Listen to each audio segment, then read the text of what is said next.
Role. Ramakrishna Hari माऊली. यंदाची वारी role आहे.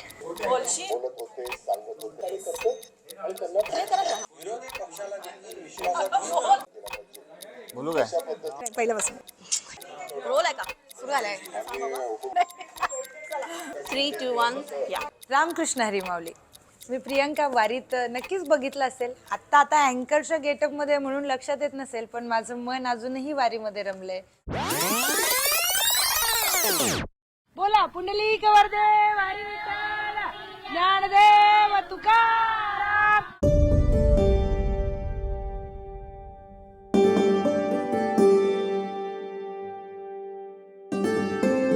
माऊली हा पर्वणीचा शब्द आहे. माऊली म्हटलं की समोरच्याचा राग निम्मा कमी होतो.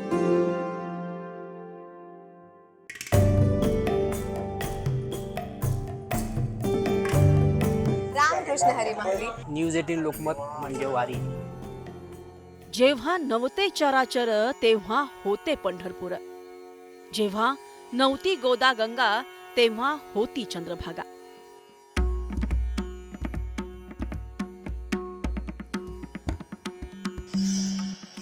वारी या नावातच वारकऱ्यांचं आयुष्य सामावलंय.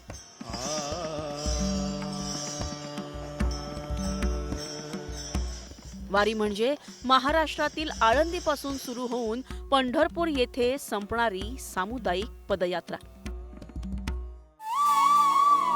असं म्हणतात आयुष्यात एकदा तरी वारी करावी.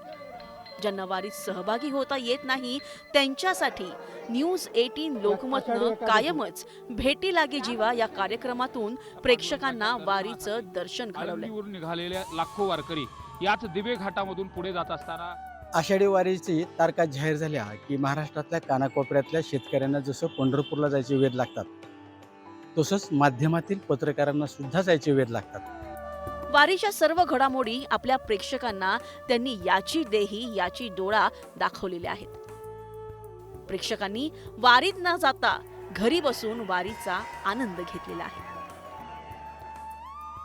आज आपण आपल्या लोकमतच्या सहकाऱ्यांना त्यांनी अनुभवलेल्या वारीबद्दल विचारणार आहोत आणि जाणून घेणार आहोत त्यांना आलेले वारीमधील अनुभव.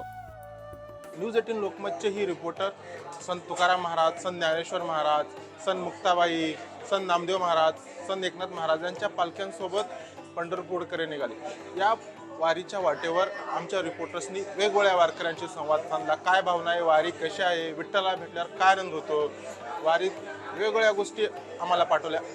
पालखी सोहळा कव्हर करताना छोट्या छोट्या बाबींवर लक्ष देऊन त्याचं रिपोर्टिंग केलेलं आहे. तसेच आपले स्थानिक जे पालखी मार्गस्थ होते तेथील स्थानिक जे रिपोर्टर आहेत त्यांनी पण अत्यंत सुंदर काम केलेलं आहे. जे वारीचं वैशिष्ट्य आहे ते दाखवण्याचा प्रयत्न केला होता आणि जे मार्गदर्शन केलं आहे मंदार फणसे सरांनी, अमित मोडक सरांनी आणि इतर सगळी आपली टीम, सुनील पुढारी सर असतील, सगळेच. पुण्यामधला मला एक किस्सा आठवतोय. पुण्यामध्ये आम्ही कव्हरेजसाठी थांबलो होतो. त्या पुलावर 3 जर्मनीचे विदेशी नागरिक आले होते वारी पाहण्यासाठी. त्यांना किती कौतुक. 7 समुद्रपारच्या देशाला सुद्धा, तिथल्या नागरिकांना सुद्धा वारीचं किती कौतुक आहे. ते वारी पाहण्यासाठी आले. वारी ही महाराष्ट्रातील एक धार्मिक व सांस्कृतिक परंपरा. आषाढ आणि कार्तिक महिन्यातील शुद्ध एकादशी अशा दोन्ही वेळेला वारी करतात. आळंदी येथून संत ज्ञानेश्वर यांच्या पादुका आणि देहू येथून संत तुकाराम यांच्या पादुका पालखीत ठेवून ती पालखी रथातून पंढरपूर येथे मार्गस्थ होते. जसे सर्व वारकरी वारीसाठी निघाली तसेच न्यूज 18 लोकमतची टीम सुद्धा वारीसाठी सज्ज झाली. फक्त आपल्या प्रेक्षकांना पंढरपूरची वारी दाखवण्यासाठी. यावर्षी भेटी लागली जीवाचं काम करायला खूप छान वाटलं. हे पालख्या गेलेल्या त्यांचे व्हिज्युअल्स आणि अनेक वारकरी यांचे खूप छान छान व्हिज्युअल्स होते, ते एडिट करायला खूप छान वाटलं. आणि पंढरपूरचं विठ्ठलाचं काम करताना आणि वेगळ्याच प्रकारची ऊर्जा मिळते एडिट करायला. आणि आम्ही पुढच्या वर्षी पण असंच एडिट करत राहू आणि पुढच्या वर्षी याच्यापेक्षा जास्त काम करू. वारीचा सर्वात कठीण मार्ग म्हणजे दिवेघाट. हा कठीण दिवेघाट वारकरी विठ्ठलाच्या नामघोषात अगदी नाचत गाजत पार करतात.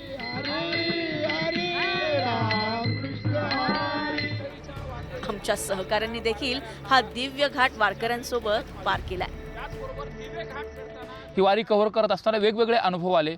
दिवे घाटापासूनचा प्रवास सुरू झालेला होता आणि दिवे घाटापासून प्रवास सुरू करत असताना अवघड असलेल्या दिवे घाटाची चढण ज्यावेळेस वारकरी भक्तिनामाच्या जयघोषामध्ये टाळ मृदंगाच्या जयघोषामध्ये चढत होते त्यावेळेस वयोवृद्ध असलेली माणसं देखील तरणी होऊन नाचत असताना त्या ठिकाणी पाहायला मिळाली. वारीत वारकऱ्यांच्या सेवेसाठी गावातील मंडळी त्यांची मनोभावे सेवा करतात.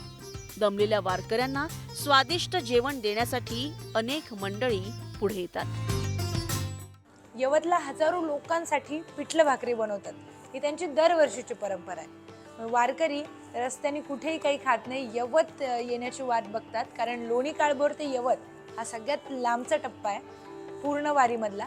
तर यवतला येऊन ते पिठलं भाकरी खातात. पण या पिठलं भाकरीची तयारी सकाळी 7 वाजल्यापासून या सगळ्या माऊली करतात. नीरा स्नान, जेजुरीचा भंडारा उडवत वारकरी वारीच्या भक्तिमय वातावरणात हरवून जातात. आणि हा एक एक अनुभव आमचे सहकारी त्यांच्या कॅमेऱ्यामध्ये टिपतात.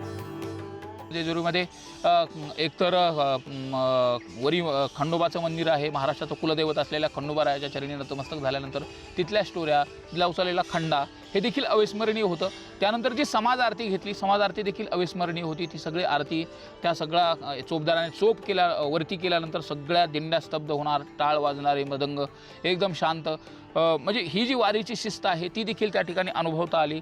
भंडाऱ्याची ज्यावेळेस उधळण केली जात होती त्यावेळेस शैव आणि वैष्णवाचा एकत्रीकरणाचा सोहळा हा देखील अनुपम्य आणि वेगळा एक आनंद देणारा सोहळा होता. पण ज्यावेळेस निरास्नान होतं आणि आमच्याकडे लाईव्ह युनिट नव्हतं, एवढी मोठी गर्दी होती, कुणाचा फोनसुद्धा लागणं शक्य नव्हतं. पण LU ॲपवरनं सुद्धा निरास्नान हा सोहळा लाईव्ह देता आला. म्हणजे ते कसं झालं, कदाचित त्या ठिकाणी रेंज कशी मिळाली हे नाही सांगता येणार, पण या सगळ्या गोष्टी तिथं अनुभवता आल्या.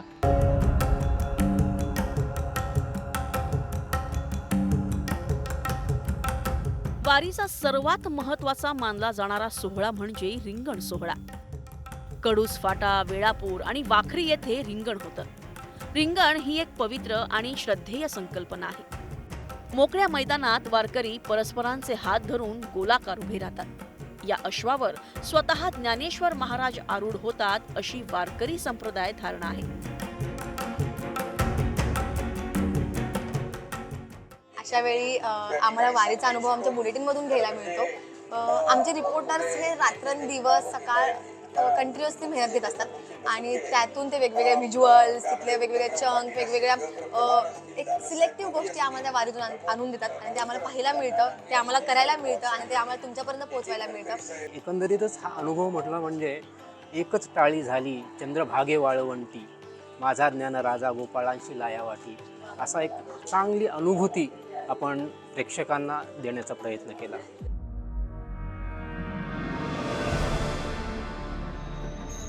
वारी म्हणजे दिव्य सोहळा. 7 जन्माची पुण्याई म्हणजे पंढरपूरची वारी.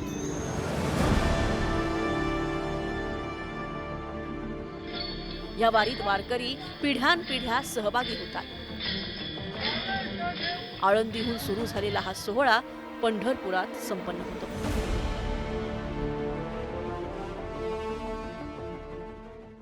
पंढरपूरची वारी कव्हर करताना आम्हाला अनेक वेगवेगळे अनुभव आले आणि समाधान सुद्धा तेवढंच मिळालं.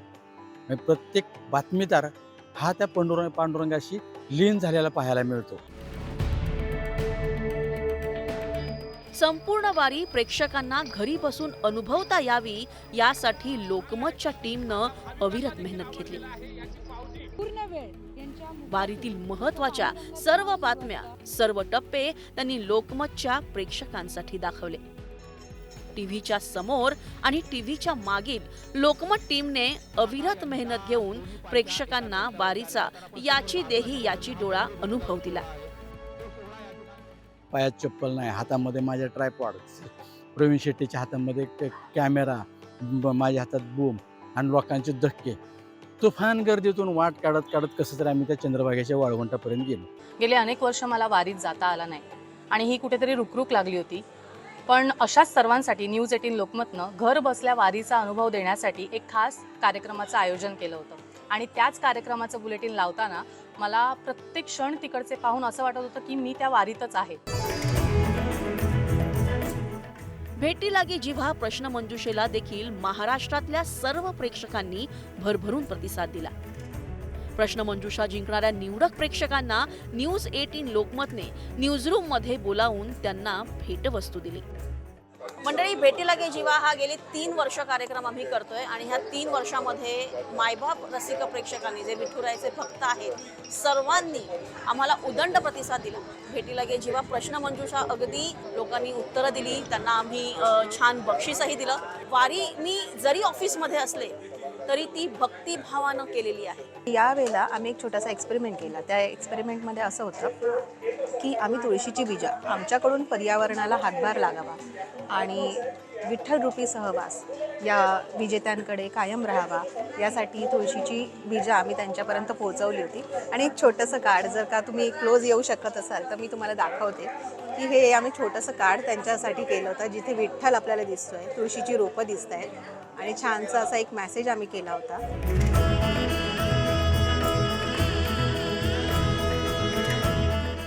वारी हा एक सुखद अनुभव आहे.